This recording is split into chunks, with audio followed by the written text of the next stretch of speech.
Hey everyone, it's Lisa Walker. Today I'm just going to go through a post with you, how you should set it out. Because I don't want this video to go too long, I'm probably going to do it in a series of maybe 2 or 3 videos. So I'm actually in Wordpress right now, and if you've got a Wordpress website, you simply just go to post down the left hand side and click add new at the top. And for this exercise today, I'm going to show you the structure of how I've already gone through and made up another post that I've already done, rather than actually take the time to do a post with you because it'll take too long. So basically the first thing I would do is I'd write the title on the top here, and this is going to be the title of your actual post, and this usually defaults to whatever the font and color is set for your theme. And then underneath here you've got permalink. This is usually your domain address, and then it's usually / your post name. So it usually defaults to whatever you put up here. So if you want to go through and change that throughout the post, you decide that you want to change the title to something else, make sure you go through and edit your permalink and change the post in here too, with a dash in between each word. You can actually make it shorter than the actual whole title if you want, but you do want to have your keywords in here. Okay, and then if you scroll down, what I usually do first is I'll do a picture. That'll be my blog banner. Then I'll have my first title, which generally as a rule I can do either an H1 title, or this one up here will kind of be an H1 as well. So I could even start off with an H2 title here. It's good throughout the body of your post to have an H1, H2 and an H3 in that particular order. So basically you just highlight whatever your post is going to be, and then you change it to whatever heading that you want.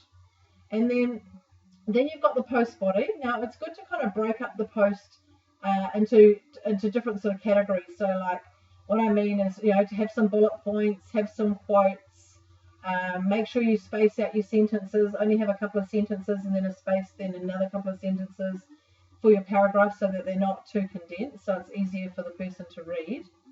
So I've got some more bullet points down here as well, just to try and make the post more interesting, and also break the post up with images as well, and also even a video is really good, and also it helps increase your chances in the search engines for ranking.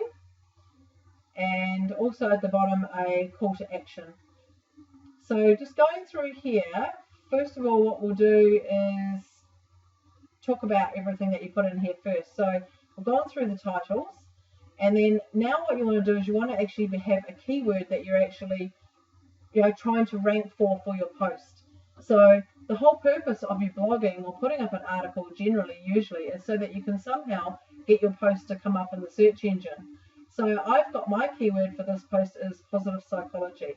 So what you want to do is you want to sprinkle that word, whatever the keyword is that you're trying to rank for, sprinkle it throughout your post without keyword stuffing, meaning doing way too many. Your post also has to make sense.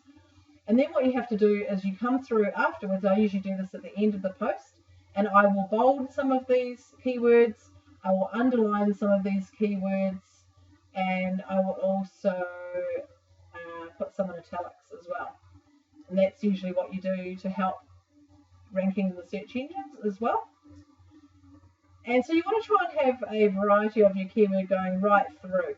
And actually, to be honest, it is good to also put your keyword in the title of your post, also in each other title as well, especially even if you can put it at the very beginning of your sentence, the better. So for this one, I could have said positive psychology can improve your workplace. Maybe that could have been better, because in the index,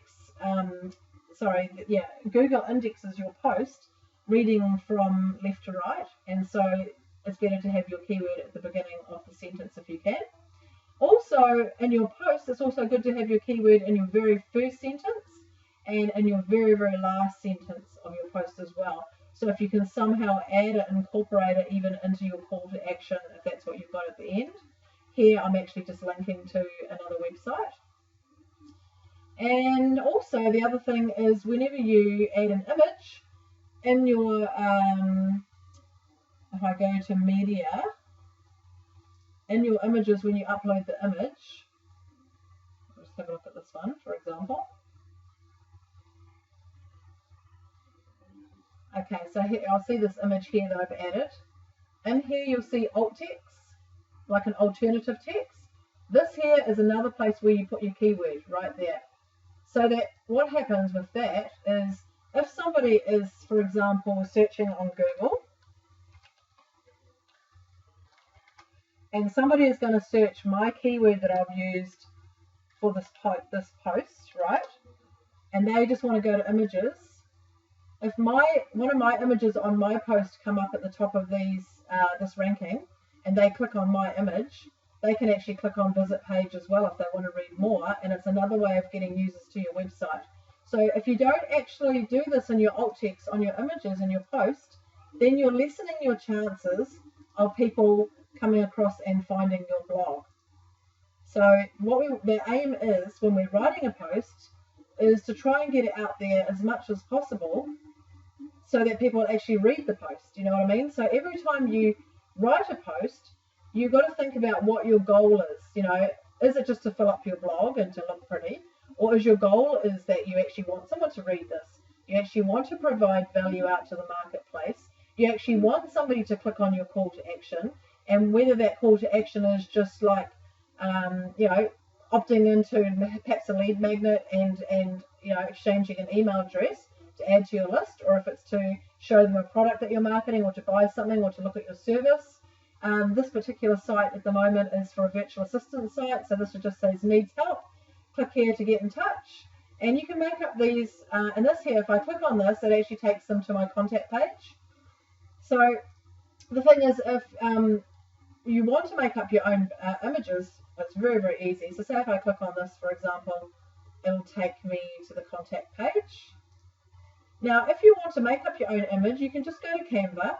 And what I do for the blog banner is I usually use the blog banner template, the blog title template, this one here. And then you can even use this for some of the other pictures throughout as well. And then also I'll use this one also for my call to action as well, because it's quite a good size. You'll see so it's the same size as the banner I've got at the very top.